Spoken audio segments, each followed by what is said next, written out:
Hey everyone, TN Outdoors 9.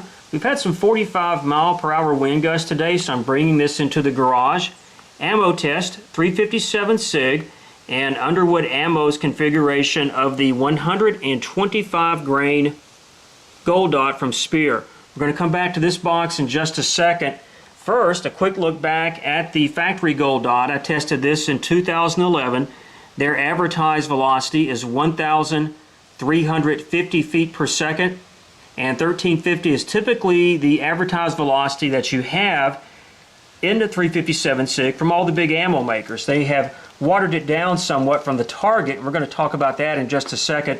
Now, I tested this in the Glock 32, 4-inch barrel, and my 5-shot average from that test in 2011 was 1,336 feet per second. So remember those numbers, 1350 and 1336. And here comes the wind into the garage. Now, what's so special about the Underwood, or at least I think it is, because they are trying to raise the bar or get the bar back to where it should be with regard to 357 SIG. Their advertised velocity is 1,450 feet per second. So quite a little bump in velocity and also energy, and not to mention recoil. You definitely feel a difference in this. And 1450, by the way, is that target velocity that was established for 357 SIG when it was developed back in the early 90s. It replicates the performance or ballistics of the 125 grain 357 Magnum. So how is Underwood doing with this? Back to the Glock 32, 4-inch barrel, factory guide rod, and spring. Here are my 5 shots, 10 feet. Can you freaking believe that? Not only did they hit that 1450, they blew it out of the water. I fired some shots before running these over the chronograph and knew they're going to be warm. And when that 1513 popped up on the first one, I'm thinking there's no way it's going to drop below 1500, and it did not.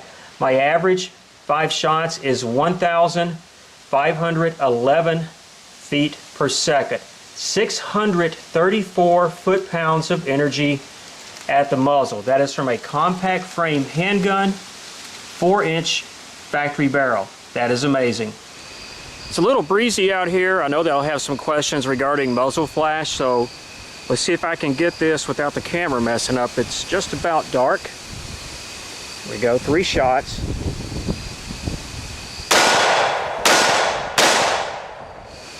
Three more shots point of view style. I'm aiming through the viewfinder of the camera.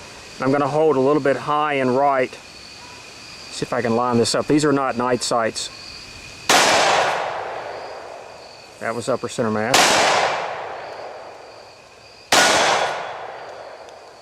There you go. I've already posted one test of this using the sim test block. Tonight I'm going with clear gel from ClearBallistics.com. 16 inches in length, 6 inches wide, 6 inches in height. Weighs just under 20 pounds. BB calibration, let's turn this that direction. Fire those into the back, and they are all coming in at 3.5 inches, so we are ready to go. This is one of the factory blocks that I received, and what I plan on doing is melting 2 of these together, or 1.5 of these, and making a larger block. Camera's going to be set up over here on that tripod, facing into the block. Manual adjustment of the shutter speed, black backdrop, and I'll have 1,000 watts of lights positioned around this, hoping to get a good image for you, shooting from 10 feet.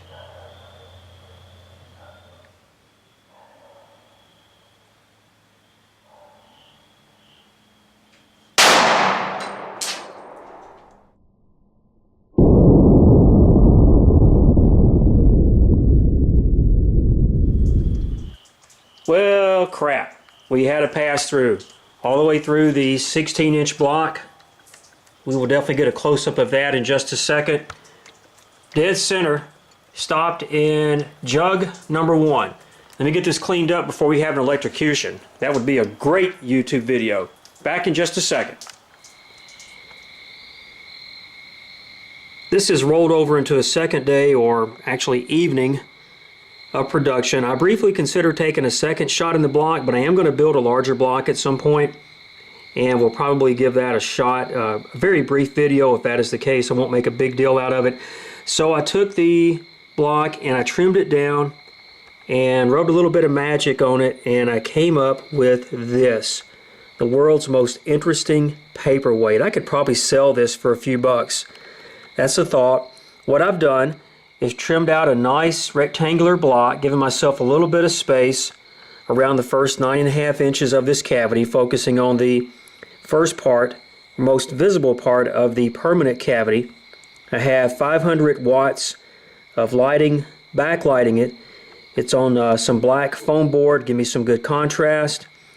And my knife cuts were better than they were on the first test with the clear block, but came back and sanded it with some drywall sandpaper, and then took the 1500 watt heat gun, blasted it, and gave it this glass-like effect. I really don't want to melt this down. I almost want to put some clear coat on it and preserve it and make a paperweight. I guess that'll be a side business for me if I ever had the time. But again, confirming, we had about 1 inch to 1.5 inches on this cavity, on the diameter, and approximately 7.5 to 8 inches in length. There's the high end on expansion, but the average expanded diameter is 0.558 inches. Retained weight is coming in at 124.4 grains.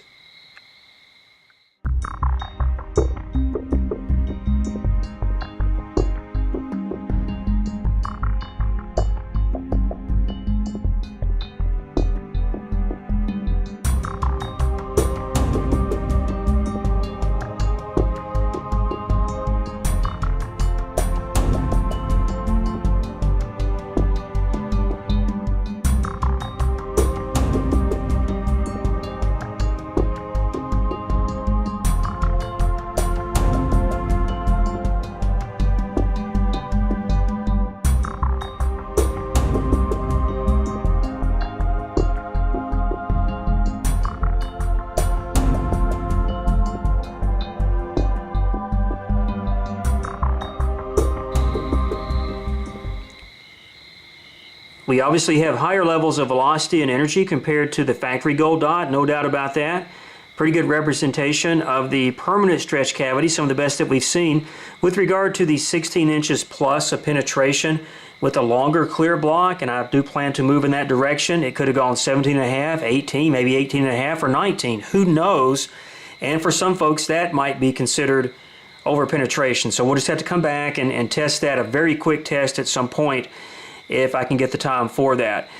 One thing I will say about this clear block, it has the consistency of cutting through a tire.